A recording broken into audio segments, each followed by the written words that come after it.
Mr. Jadov teaches computer science at Mamaroneck High School. Not equal to. So it says if. His classrooms are decorated with these posters. However, they're much more than decoration.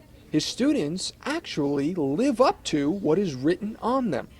Peter, Hector, and Yi are the designers of a device that has no name yet. They created it for quarterbacks. The purpose? To change the way they practice for the game of football. One day I was training on the football field. We were at the high school, obviously, and I realized that there was no way for me to train my actual mind while playing football by myself. So I came to Mr. Jadov the next day and I asked him how difficult it would be to get together a team where we could develop something that can, instead of training only the physical aspects of being a quarterback, also the mental aspects. It is easy to take for granted what some of the best quarterbacks in the game of football do, whatever level they may be at. But as a quarterback from Mamaroneck High School, Peter knows exactly how difficult the position is. When you're on the field, you need to know where to look. You need to know what your reads are, and you need to be able to make the reads in a short amount of time. So let's examine why quarterbacks need to make their reads in such a short amount of time. We'll rely on ESPN's Sports Science for the answer. Luis gets to Ben in just 1.3 seconds, but Ben needs 1.5 seconds to successfully move the ball that crucial 29 inches to get his pass off, to move his arm from here to here. As Ben prepares to take the snap, Luis sets out 15 feet from center. On most pass plays, Luis has to clear 6 feet off the line of scrimmage to reach the pocket. If Luis gets past this obstacle unblocked, Big Ben gets his bell rung. That's a taste of the amount of pressure a quarterback is under after the ball is snapped, making it especially important that he goes through his reads and hits the open target in the correct amount of time.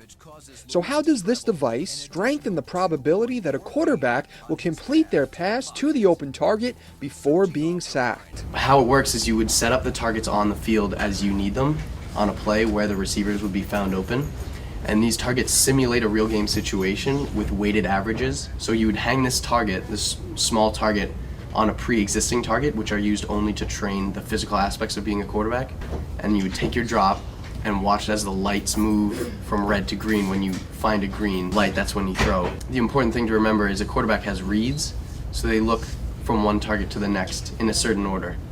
And that's what this is going to help train. So the lights accordingly will light up based on information we gained from a book called The R4 System by Dov Maddox. It's important to train the internal clock. You have about 0.4 seconds to decide whether someone is open or not and look to the next target. Meet the brains in the operation, Yi Zhao. He is the programmer for this device who receives the ideas and implements the codes. Here you have the circuit chip, you have the hard drive, which is an SD card, you have the input-output cable, which allows me to input commands onto the breadboard, and then you have USB cables, a wireless cable, and a Wi-Fi adapter. What makes this invention so unique? Unique enough to win Invention, an NYU competition challenging high school students to prototype and pitch commercially viable ideas to receive a $500 stipend. Currently, there's nothing existing for quarterbacks to do that alone.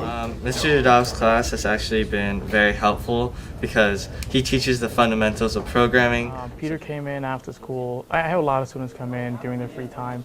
So one day he came in after school, after football practice, and he said, Mr. Zhao, I have this problem.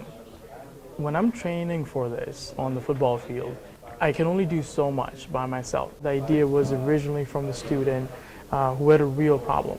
Can we do it? Sure. I mean, it's gonna become a project. And it did become a project, not only for the team Mr. Jadov assembled, but for himself. He has taught math before, he's cracked open textbooks and handed out packets for homework.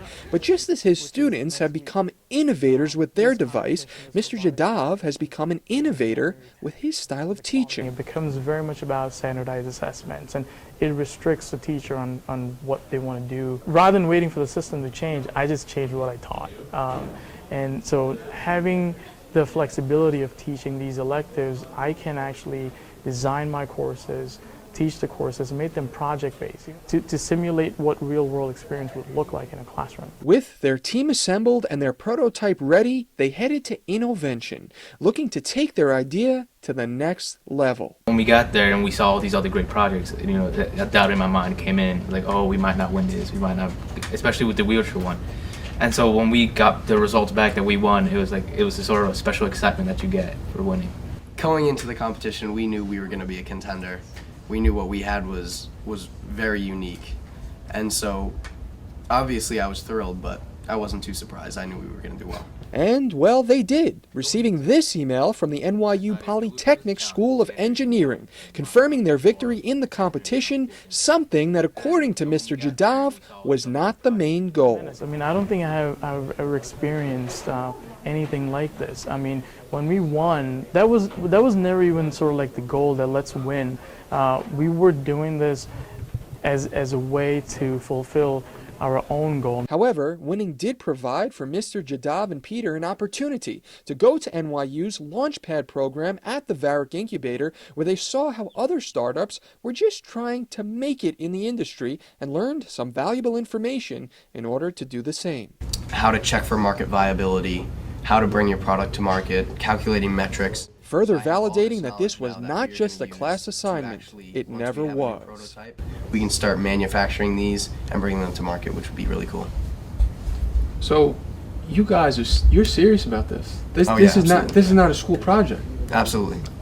This can go places. There's nothing like it. The big picture? Well, Peter and his team can see this product being used in many different markets, and they've already begun targeting them. We're interviewing all these college coaches. Once we have the information that we need to see if this is something that they would want in the future, then once we have a full product, we can bring it back to them. I would love for this to become a class on its own, an entrepreneurship class. This is what the industry wants people to be trained in. So what's next for the QB device with no name? But we would have a program where you can drag and drop your receivers on your phone. Then you would set up the targets on the field where you have them on your phone. And eventually, a way for those targets to move without you physically moving them. And then it takes however long it takes for the robot to reset on the field, and then you run the play. That will be the ultimate finish to this project. Peter, Hector, and Yi had an idea, and they ran with it. With the help of their teacher, Mr. Jadov, they now have a platform to continue developing their product. How's that for taking what you learn in the classroom and applying it to real life? Reporting from Mamaroneck High School, I'm Anthony Carlo.